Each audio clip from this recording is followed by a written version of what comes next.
This is the Outliers Edge podcast, where we champion the leaders who are shaping the next era of humanity by taking them to the edge of their comfort zone so that they can lead us to the edge of what's next. I'm your host, Niiamah Ashong. Let's do this. Hello there. Niiamah Ashong here, founder of Outliers Edge, where we champion the leaders who are shaping the next era of humanity. I have a chance to talk to one such leader right now, and I'm really excited to introduce him to the rest of you all. His name is Mike Giampa. Mike, it's an honor and a pleasure to be in conversation with you. How are you doing today? I'm pretty good. How are you? I'm doing well. It's kind of funny because I'm realizing in real time, like we've been talking for a bit beforehand. So just to like ask that question again, I know how you're doing. You're doing well. The thing that comes up here, Mike, is like I am excited right now that we have hit like record and we transition into this part here because I think really highly of you. I'm really glad that we're in this conversation. And if you're good with it, I'd like to just share a little bit about who you are to me, and then give you some chance to like share a little bit more about yourself from there. Sound good to you? Absolutely. All right, cool. So, Mike, I can't prepare for this, so I have to just let you know what's real.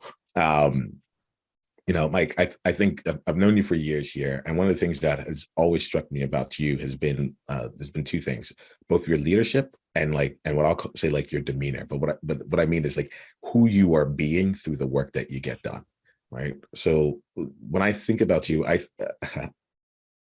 not gonna lie, the words in my mind that come to mind are I see you as someone who gets really high quality work done, that cares about the people that you're serving, like the clients that you're reaching out to, but also cares about the experience of the people who are like working with you to provide things.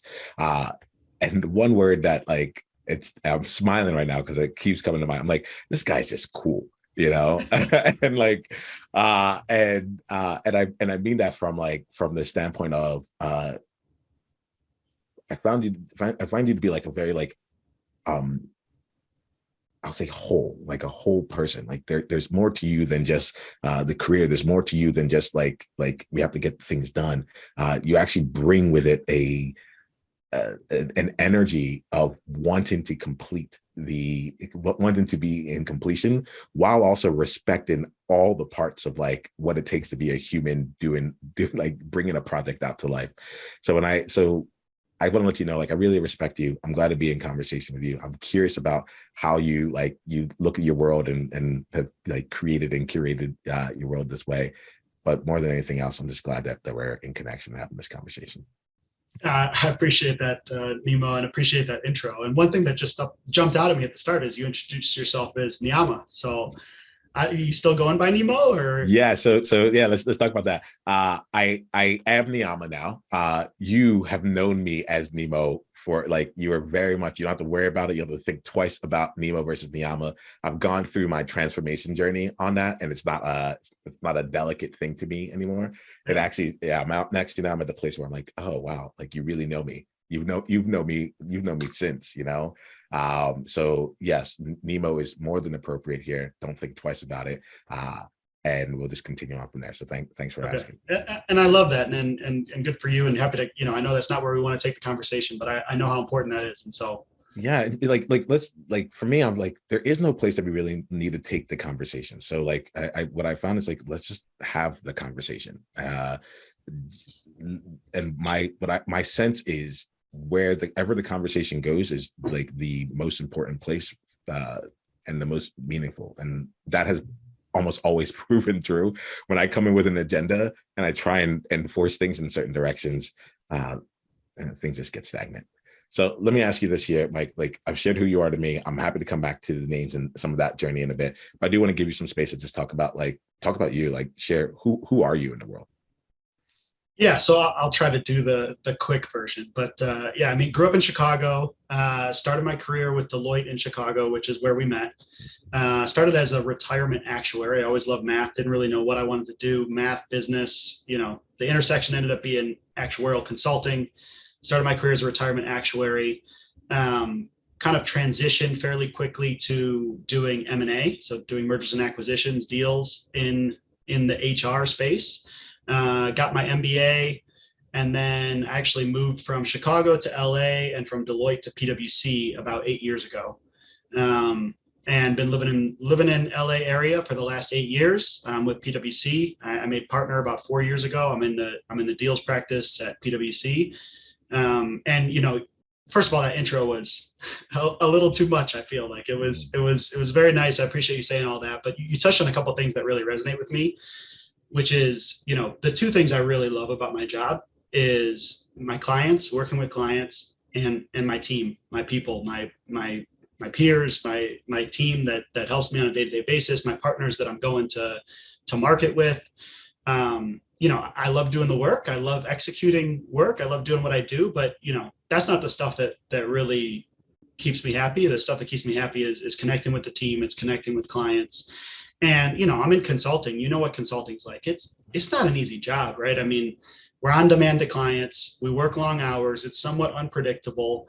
It can be stressful. The deals world is consulting on steroids, right? So it's even less predictable. It's can be even more stressful, more high pressure. But the reality is like we're all people, right? And so if you have that connection with your clients, that you're both human, you're both individuals, you're doing the best you can, you want to help them succeed. They're going to appreciate that, and they're going to look at you as a partner versus looking at you as a service provider. And then likewise with your people, if you have a connection with them, you're both humans, you're both working, you're both trying to do a job, you're both trying to, improve your life and act on your ambitions, but you're both humans and you're kind of in it together. That goes a long way too, right? If you're just, hey, you need to get this done for me, whatever it takes. I don't care what's going on, then frankly, that might work that day, that might work on that project, but that's not the recipe for long-term success. Like you got to have a team that likes each other, that wants to go to war together. And we're going to come out with some war wounds, but like we come out together and grab a beer the next week or grab lunch or whatever it is. And, we laugh about it a little bit. And frankly, that's what kind of keeps me going and been fulfilling in my career. That's awesome. I often my career went to a place of like really focusing on culture and the team dynamics and like how do you actually bring together people to create at a high level with each other without like losing sight of the way I've been putting that out, just the humanity of the people that are there. So I hear that like the wholeness that comes along with that. I'm curious for you here. We talked a little bit about like you have more going on for you in your world than just work, and like I'm curious about like the how you balance your life and like the balanced life that you live. Can you share a little bit about that with me? Yeah, absolutely. And that's another thing that's really important to me. I know we talked about it a little bit earlier, but if you let it, like work will eat you alive, right? If you keep saying yes, like work's going to keep taking more and more and more from you. And I think we've probably all been there, especially those of us that have high ambition, high achievers. Like we want to say yes, we want to get to that next level. We want to keep grinding.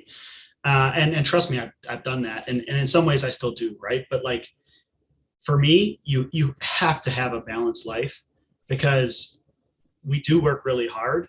But if there's no balance, if you're not kind of happy holistically, then it's just going to wear you out and wear you down and burn you out.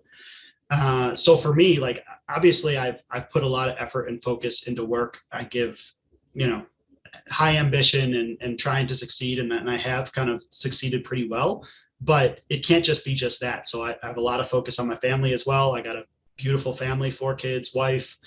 We've been married for almost 15 years. My kids are between 5 and 10 years old. COVID actually gave me this opportunity to coach them for the first time, which was so incredibly fulfilling. Nice. So, the home life's got to be there too. And then frankly, your individual life, your individual kind of needs need to be met. The analogy I like to make is when you're on a plane and those oxygen masks drop, like you got to put your own oxygen mask on first. And so I really have that mentality, and maybe it annoys my wife every once in a while, but like I got to take care of myself. Like I play basketball a couple times a week. Like I try to lift weights. Like, I play video games with my cousin to stay connected with him and just do other things that kind of challenge my mind and help me kind of forget about work and forget about the stresses of family. And those things are so critical because when I can do that, when I am at work and need to really bust my butt to get something done, we're working late, we're working long hours of, something came in that was unexpected and it's crushing us a little bit. Like I can be there for that. I can show up for that. And then when it's not there, I'm taking that time. I'm going to spend more time at home. I'm going to spend more time with the family, and you got to kind of create those boundaries yourself.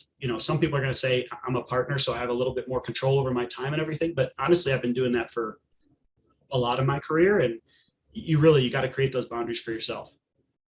One of the things that struck me here while you're talking was a moment where you changed your language. You said, "When I can do that," and you said, "Actually, because I can do that." And that in that moment, I actually felt like just really connecting to your words here. It was not like an element of like reacting to the moment here. It almost was like, in order to be able to show up, I do this. I set aside this part first. Tell me, like, what has been the impact of like choosing that order of like saying, okay, like I actually need to do this first and take care of this here to create some more of the other results from there. I would say a couple things. One, my wife is fully kind of bought into the journey, and she knows that I work hard and make the money that I do that allows our lifestyle, and sometimes she's make sacrifices, right? I got to fly to New York on a whim, and I'm there for 4 days, and she's home alone with the kids, and that's a lot. But she knows how important that is, and she also knows that when I don't have to do that, I'm prioritizing them when I can. So on the home front, I think it makes a really big difference, and honestly on the work front, I think it makes a really big difference too. There are a lot of partners and there are a lot of directors and that just work hard and give off this vibe of, I work so insanely hard and my job is so hard. And I sit there thinking to myself, like, okay, do you want the senior associates and the managers on your team to look at you and I guess just be in awe and so thankful that you work so hard, and so they feel okay about how hard they're working? But the reality is like, we need those people to aspire to be directors and aspire to be partners. And if you're modeling a horrible life where maybe you get paid pretty well, but you work way too hard and everything else suffers, then like most of the people are going to be like, well, I'll do this for a little while, but there's no way I'm going to stick here for another 10 years and do that. And I have to say, like, because like having seen examples of when you say this, I'm like, oh, that was actually the thought process that came in. It's like, this is not a goal worth achieving. For like when you watch some people do it, and other people, you're like, okay, they're like I see both the lifestyle that's here, but and who you have like I don't know, like who you've been as a result of this. I've seen people who've gone through the past, and it's like basically the job takes over their life, and it's like, is that actually worth it? Can you actually enjoy what it is that you have been working so hard to create? And what I'm hearing from you is like, I really just wanted to say, like, thank you for capturing the element of like you are living as a model for others to decide whether or not they want to go down that path or not.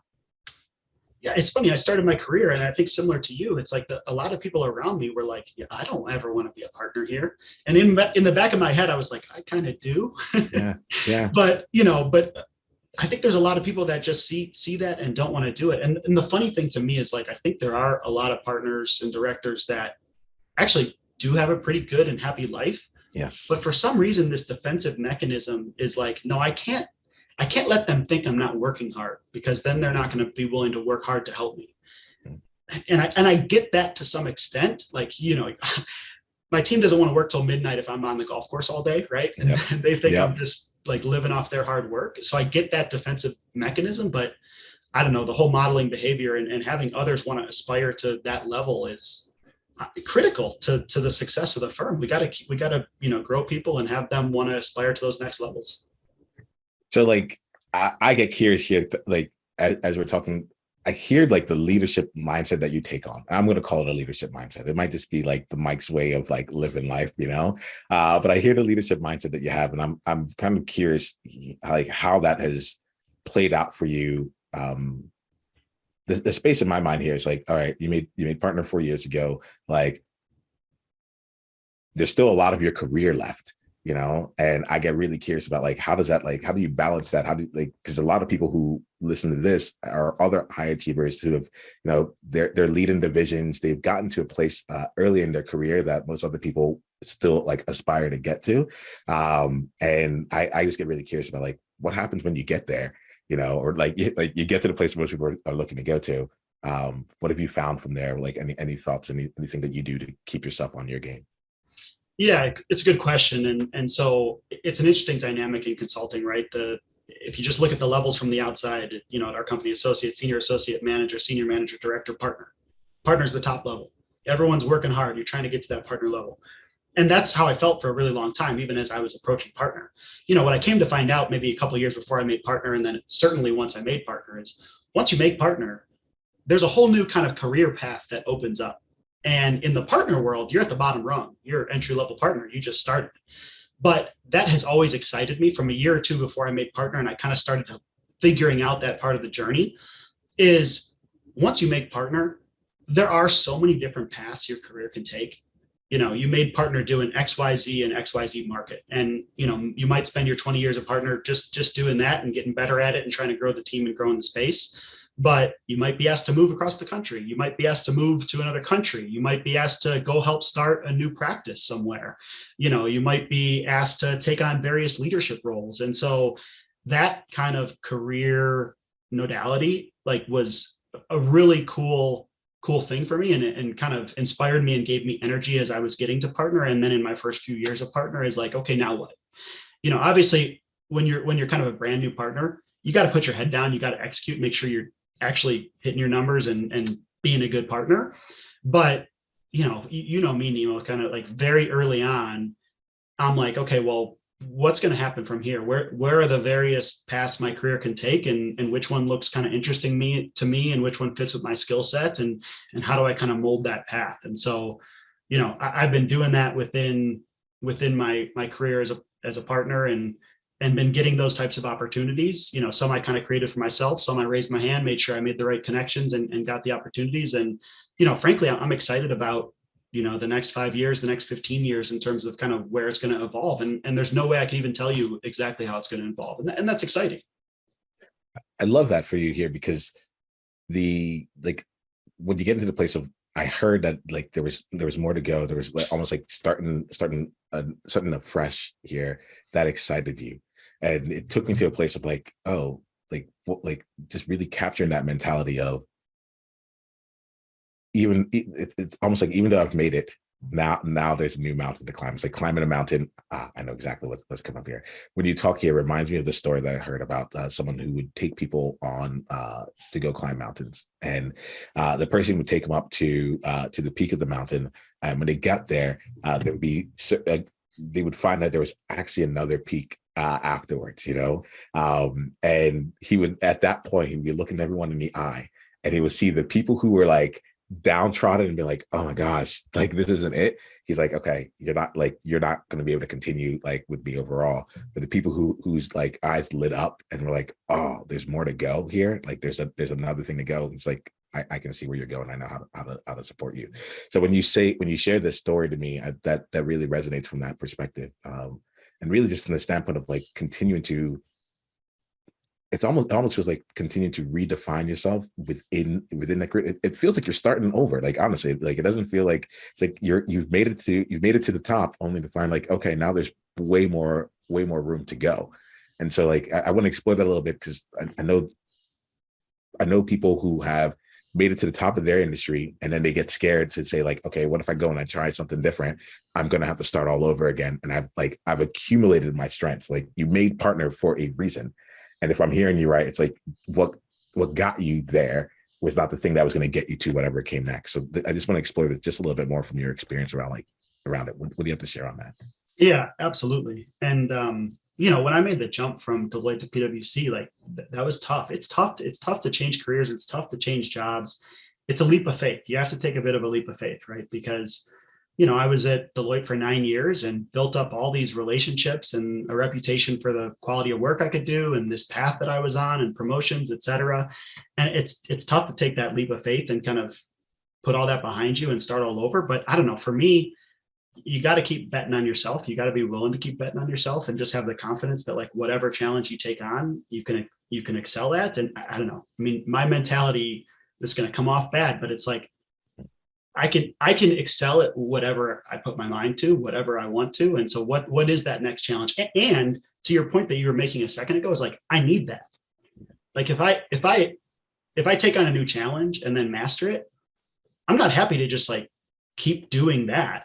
Yeah. for a while. It's like, okay, now I need a new challenge. I need something else that I could like put my energy into, and and then try to excel at, and prove to myself once again that I can do it. And so yeah, it's tough to take that leap of faith, but honestly, I think it's when you do, you're rewarded. If you have the right mentality, you're in the right mental space going into it, you bet on yourself, and you got the confidence in yourself, then you get rewarded for that.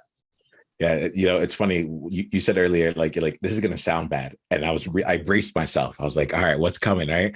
And then what you said was like music to my ears, and I think that's important too, because you're like I need that. I was looking for that. Like I don't want to just do the same things over and over and over again. I talk to people a lot about like, people come to me like I have 20 years of experience, and there's a vast difference between someone doing 1 year of experience 20 times and someone having like 20 years of varied experiences along the way. They're like, time has elapsed, but like the experiences that they have are nowhere near the same.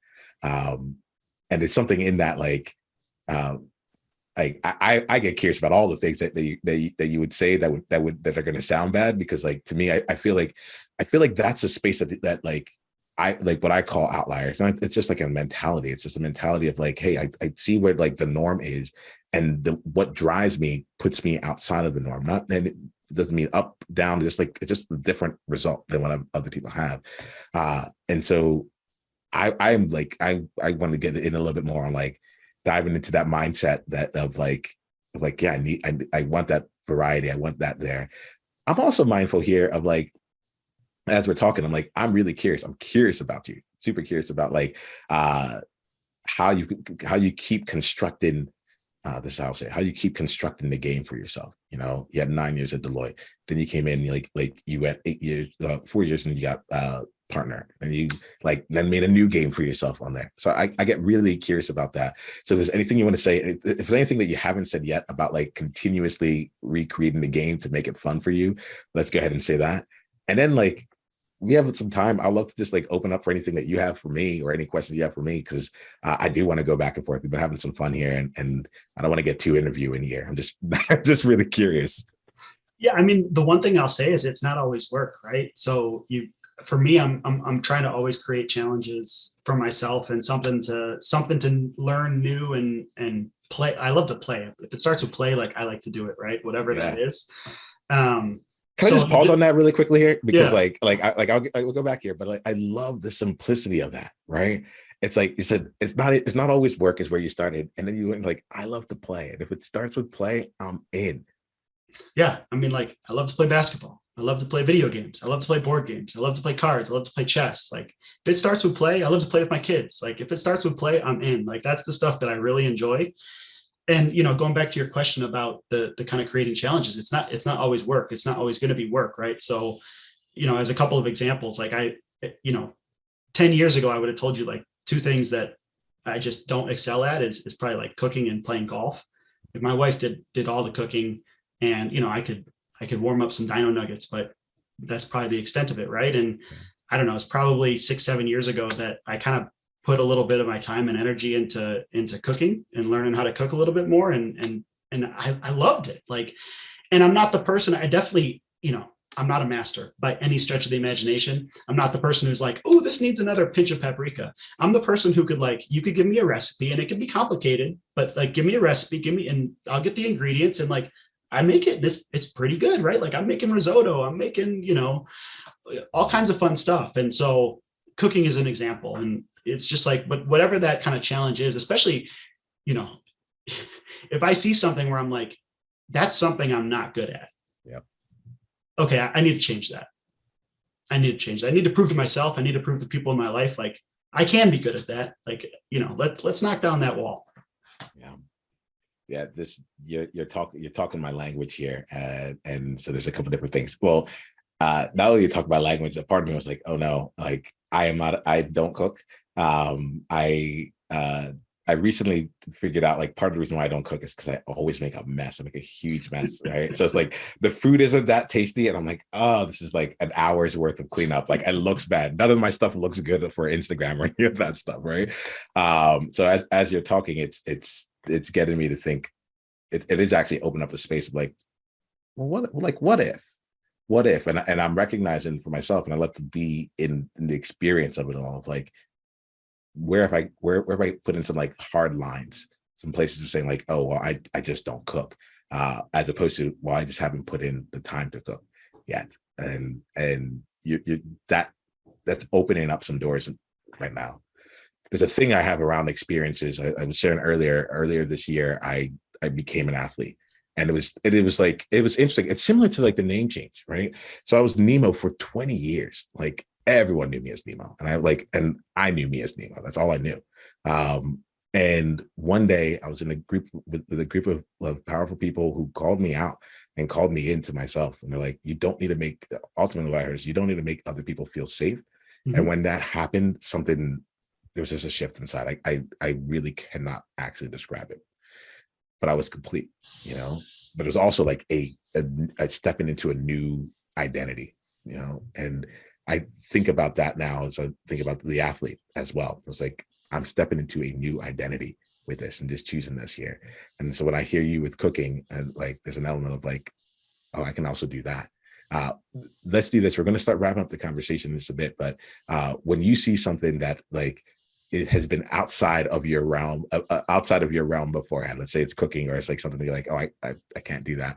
Like, do you have, I guess, like, what's the thought process? What's the thing that comes to Mike's mind when you see that, where you're like, okay, now I'm going to take this one on as well? Yeah, it's a good question. I don't know. And I think like the example you gave with cooking, that's just what it was. I don't really cook. Like, I could warm something up, but like, I don't really cook. My wife cooks. She's great at it. I don't really cook. And it was just, for a long time, it was just the way it is. Right. And then I don't know, at some point I was like, but why not? Like, let's, you know, why does she always have to be the one who cooks? Like, I should be able to figure it out. I could figure other things out. And so, you know, started with some simple stuff like recipes, prepackaged, pre-made, or not pre-made, prepackaged ingredients and all that kind of stuff. And it's like, follow the recipe and it tastes really good. I'm like, okay, that wasn't as hard as I was expecting it to be. And so, you know, then kind of just exploring and growing from there. And, you know, I'm the type of person that when I have a challenge, I put my mind to it. And, you know, like anything in life, it's about practice. It's about working hard and practicing and sticking with it. And so, you know, you got to go after it and you got to do it and put in the time. It's not going to happen overnight. And, you know, if you put in the time, you have a rigorous approach and the right mentality, then I don't know, you can usually figure it out. Yeah, that feels good. That feels good. I was gonna like have space for us to go back and forth here, but I feel like this is actually a pretty good place for us to like bring this conversation to a close. I like to wrap up our conversations with two questions. The first one is, if anyone is interested in like continuing the conversation with you here, if anyone's like inspired and is like, hey, I need to reach out, or I would love to like continue this here, what's the best way for them to do that? Yeah, I mean, I'm on LinkedIn, I'm on other social media, but I mean, LinkedIn, I think from a professional standpoint is probably the easiest way to get in touch with me and like, you know, mention Outliers Edge, and you know, happy to have a conversation with anybody pretty much at any time, and whatever you want to talk about, ask questions, or if there's any way I could help, I'm always happy to chat with people.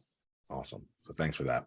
And then Mike, the last thing I like to do here, a lot of times I've been listening to things and people say, you know, if you had to go and talk to your former self and like what advice would you give them? I'm not interested in the past. I'm really interested in the present and the future. So my question for you here, and this is actually just a gift for you, what's the message that you want to leave right now for your future self that may be useful for your future self in the future? That's a good question. I mean, I think it's a matter of like kind of never losing that kind of edge and that drive to improve and find new challenges. You know, I think every time I think about like the next 5 years, it's like, oh, this is the challenge and I want to get there. You know, I hope I never get there and then I'm satisfied.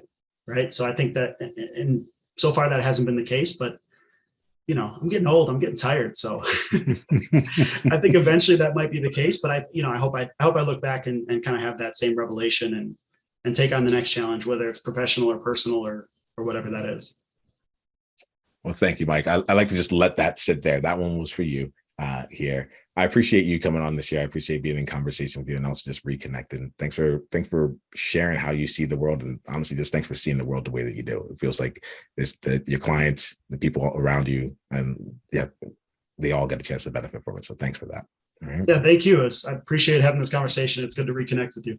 Most certainly. We're just getting started. Take 10 seconds to think about your greatest insight from today's conversation. And if you're ready to go and bring this to a deeper, more applicable level for you, come and join us in an upcoming masterclass. Go to outliersedge.com/masterclass to be coached live and to bring your aspirations, your goals, and your challenges and have them handled in real time. This is high flame, high impact, high transformation. Go to outliersedge.com/masterclass and come experience your next level of leadership.